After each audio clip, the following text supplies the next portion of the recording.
Welcome to Total Recall, a film that weaponizes confusion and then spends 2 hours insisting that you're the one who overthinking. The movie starts by setting up the geopolitical landscape of this movie's science world, which is basically just 2 neighborhoods, Britain and the colony. On the one hand, we have the United Federation of Britain, and on the other, we have the colony. Apparently, Britain finally succeeded in conquering the entire world for its own benefit, which is the most realistic part of this movie. You guys didn't have to explain that. We've seen a history book. The movie shows us the fall, an elevator that just completely defies logic in every aspect possible. I'll explain why that's stupid later, but for now, just know that science is currently crying in the corner. Let's get to the actual movie part. The movie part of this movie starts already off the rails, as we see our 2 main characters, this man and this woman, fighting against the robots, running away and shooting at things. They're doing that classic main character thing, where they have a bottomless clip, but 0% accuracy. The guy gets caught, but the woman escapes, because the robots apparently reached their prisoner quarter for the day. So he wakes up after getting caught, and we meet our main guy, Douglas Quaid, again. He lives in a future where Earth looks permanently depressed, sunlight is DLC only, and everyone seems mildly annoyed all the times. The woman we saw escaping wakes up next to him, or at least I think that's her. They all look the same, man. It's like the casting director had a very specific, generic, attractive person template and just hit copy and paste. The 2 talk about his dream, but he isn't honest. I don't know why, but I guess that's just how it is. Rule number 1 of being a movie protagonist: keep your weird secrets to yourself, so the plot can happen later. She has to leave for work. She's a nurse or something, as there was an attack on some important trader in the Federation, the upper part of society. I don't want to call this man Douglas the whole time, it's too many syllables for my brain, so I'm just calling him D. D chills at home for a short time until he has to leave for work. On his way to this crappy elevator thing, he catches an ad for this recall thingy. Recall is a business that specializes in gaslighting you for a fee. He then just keeps moving to the elevator where he meets his best friend and colleague.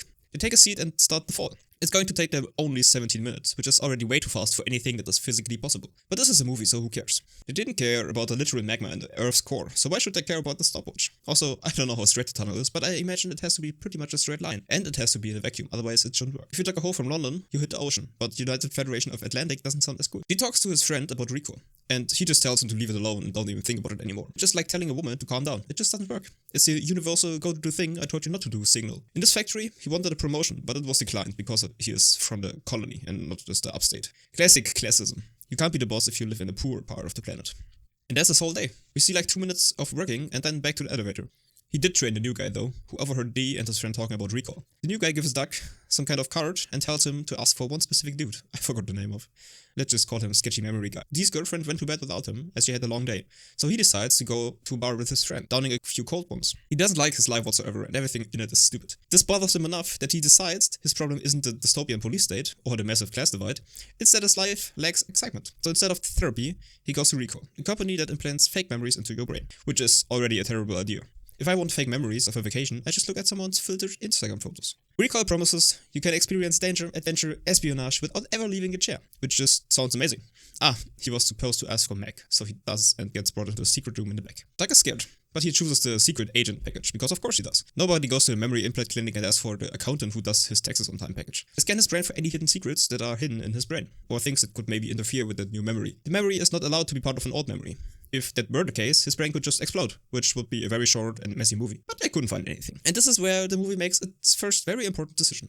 The procedure immediately goes wrong. Meg tells his assistant to get that needle out ASAP. She does, and then Meg pulls out the gun to point at him, telling D that he is a spy. It has to be more or less true, as otherwise the procedure would have worked, and we'd just be watching a guy take an aggressive nap. D starts panicking, then some guards or the police rush in, and suddenly, while he's about to be arrested, he's taking out trained soldiers like he's been doing this his entire life, even though 5 minutes ago, his only skill was standing near a robot. More police are showing up, he locks the door though, so they can't get in. They get cameras set up in there with their movie science camera shooting gun, because why use a normal camera when you can just shoot a sticky GoPro at a wall? And they see that he is alone. He sets up multiple grenades to blow a hole in the ground, so that he can escape, which he does, and he runs back home. Still not really understanding what's happening, and he tries to tell Lori what went wrong. And for a second, it looks like she's going to help, but actually she just shrugs everything off that he did. She blames it on the recall, saying those memories are just fake. But then, she does something that I guess everybody thinks about at least once in her life. She starts choking D. He reacts, obviously, and they have a fight. Lori tells him the marriage is fake, his name is fake, his life is fake. Actually, everything about him is fake, including his sense of security. And she tries to kill him, because that is her job. Her job is to live with him every day, to pretend that they're a happy couple, probably also doing the naughty yard sale, and well, keeping an eye out if this man turns back into a spy that he was. She doesn't know who he really is and tells him, and also us, that they've only known each other for like 6 months. And not the 7 years he thought. It's all fake. He is apparently really a spy for both sides. Or at least he is one for Cohagen. So the English side of everything. The chase sequence doesn't make any sense. If she's such a good assassin, or whatever the hell she is, she could have easily made those shots. She's just moving up and down, running away from her in what is basically a straight line. And then the fucking wooden table is stopping multiple bullets. This is also fucking stupid. I don't know what kind of tree he's grown in the colony, but apparently they reinforced them with vibranium. I also don't really get why she doesn't care for any civilians. Is the overpopulation so bad that they don't even have to file a report for collateral damage anymore? This would be crazy. Dee barely escapes, and now the movie fully becomes a chase. Cops are everywhere, surveillance is everywhere, and he has no clue who he can trust, because the one person he thought was on his side was literally assigned to him. Dee gets a phone call in his hand. That's a pretty convenient place for a phone, but I wouldn't want one of those. That's the same hand you masturbate with. I wouldn't want my phone there. Anyway, on the other side, there's a guy that our main guy doesn't recognize. He gives him a message he doesn't yet understand, and he also gets a code of some sort. Then he must do what he has to do. He cuts out his phone and gives it to someone just there on the street, because he wanted to have it. The code inside the message was for a safety deposit box. Inside, it's filled with passports, money, and proof that he is very much not just a factory worker. This is where the movie commits fully to the idea that Dee used to be someone else. Someone trained, someone important, someone dangerous. His old self directed him to his apartment. Next thing we see is how Dee takes the stupid elevator with the fake hologram identity. He knocks out like 3 guards, killing at least 4, and runs out of the building, jumps on a car that's about to go on the interstate. Drops on the ground and loses his gun because he's clumsy. But then a woman shows up with a car, telling him to get in, and now everything makes sense. It wasn't the same woman from the beginning of the movie in his confusing dream, it was her. That's why he couldn't tell his wife. Not all makes sense. They look so similar. This is Melina, the real woman from his dreams, but that doesn't really matter now. Now it's time for them to escape from the police. They have a high-speed chase with them in those super ugly magnet cars. Those all look the same. Nobody has any color other than white or black. This movie is just hella grey. The police sets up a barricade, but Dee is just so much smarter than the police and turns off the magnets of his car. So he drops and isn't affected by that barricade. So they drop onto someone's car while turning the magnets back on, so they don't die. Gravity is just a suggestion in this universe. And so, they actually escape the police. Dee gets back to his old apartment where everything has been compromised by the police. But he finds hidden things the police didn't think of, like a hidden cabinet in his mirror, or the hidden message in his piano. It's him, or at least his old self, is a message that can answer questions, if they are pre-recorded. Right there, we get his real name. It's Carl Hauser. It's also confirmed that he is a double agent working for Cohagen and for this other guy. What's his name? Yes, Matthias. He convinces himself that the government are the bad people, because they want to kill all those innocent people of the colony. And all those bombings happening in high society is not the resistance, it's the government itself. I don't know why, but that just sounds somewhat familiar, but I can't really point my finger on it right now. Melina wakes up, also talks to him and tries to convince him that all that is real. They were together when everything happened. That his dream wasn't a dream, it was real. Anyway, the police show up to his apartment and they run away, because, well, they knew he wasn't there, so they surrounded the whole building before. They wanted to turn around and go back up, but that's not possible. Then his best friend shows up. He wants to convince Carl, that all that is just a malfunction of his brain. That he is still at recall, and they somehow put him inside Carl's brain. This movie is actually so cool, man. How could I have forgotten it? Damn. Anyway, he's convincing him that it's a dream, and even doing some crazy things just to prove it. But in the end, Hauser decides that it's not just a memory or a dream or whatever he tried to convince him of, and shoots his best friend. They get away, even though there's like a million robots outside the house and at least 5 inside. But it's a movie, so they obviously make it into the elevator without getting shot. Up the elevator, his wife waits for him, as she somehow knew exactly what floor they were gonna end up on.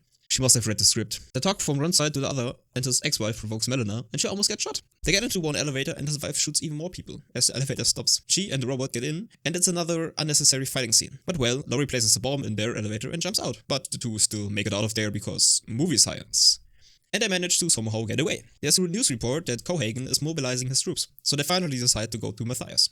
They can just walk to him apparently, he's also in the upper society. They travel in an old subway, they upgrade it to the no-no zone. And the no-no zone is more or less habitable. You just need one of them fancy respiratory masks. Carl meets Matthias, as he wants to talk to him alone. He takes a seat on this crazy movie science chair to get back his memories and to recover this code that is supposed to shut all the robots down. It's in his brain, but locked and secretly hidden.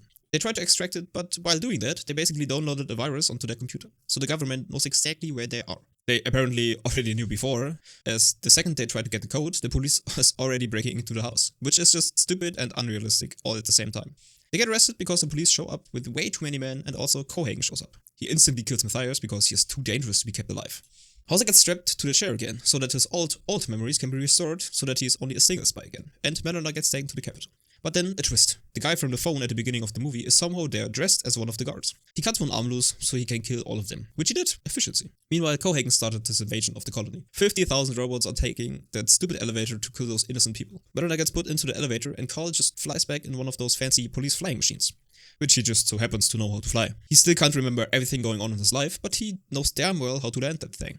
Carl takes a few explosives from that chopper and makes his way into the elevator. The question I'm having in my mind right now is, how does he not feel that drop or fall in that elevator. I mean, everybody has to take a seat. Why don't they just walk around? I don't care. Call frees Melina, but they get caught almost immediately. But because of the gravity shift in the core, which happens at the perfect moment, they get away. After that, they go into one of the many seat compartments and open the hatch, which again is so stupid and I can only explain with movie science. The speed that thing is moving with just is not physically possible. So it's also not physically possible that they could hold onto the outside of that. Gravity would almost certainly kill them instantly. Or just the speed. I don't know. Well, the elevator makes it to the other side. Right there, on the top of it, Cohagen and the two meet. And Carl gets shot. Melina can get away before anything happens to her. Cohagen now wants to kill Carl for good now. But Melina stole a chopper and then tries to kill him. But he also got away. But JK, he came back and stabbed Carl with a knife. They have a little fight, and the moment Carl couldn't move anymore, his bombs went off, destroying one of the clamps that were holding the elevator in place. In that moment, Carl stabs Cohagen, and the clamp completely breaks off, leaving the elevator hanging just on one more. And then they get off, just in time before it breaks off completely. Then, while it falls, it explodes, and it takes the life of Cohagen. Next thing we know is he is waking up in the ambulance with Melina, but it wasn't Melina, it was Laurie, that was wearing one of those movie science masks. He obviously kills her, as this is the end of the movie. And in the end, everything turns out good. The elevator is destroyed, the colony is saved. He still doesn't really know if this is reality or a dream though. And all I could think of is how short the movie would have been if they just killed Carl in the first place. And that's Total Recall. A movie where the action is loud, the answers are optional, and reality is never confirmed. Next time, Click. The movie where Adam Sandler gets a remote control, skips his own life, and somehow turns a dumb comedy into emotional trauma. Yay! Well, yeah, that wraps up that awfully long movie. Hope you enjoyed and let me know what movie you want to see in the future. Alright, that's it for now. If you like this disaster of a recap, feel free to click some buttons, or don't.